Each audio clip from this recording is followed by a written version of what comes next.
Hello, I'm Jason with CodeLearner.com. Welcome to lesson 23 of Mastering Java. Here we're going to do something incredibly important.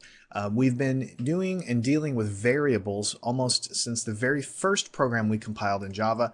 And, we've gotten pretty comfortable at declaring integers and doing loops and if statements and things like that.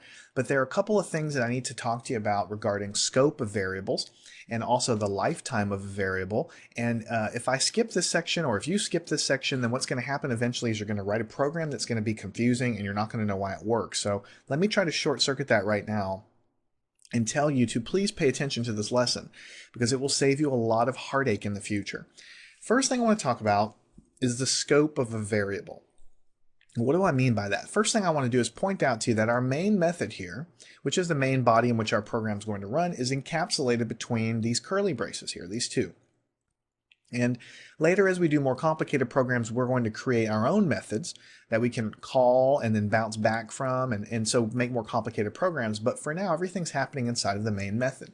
So when I declare an integer, let's say I, like this, I'm declaring it inside of this main method. So when I do things like this, system.out.println,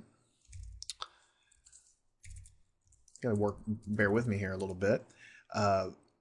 The value of I is like this. Of course, I haven't initialized it to anything. Let's initialize it to 12.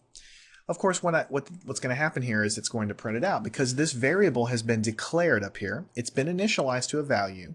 And this print statement knows the value of this variable because it's sitting right here in the same code block.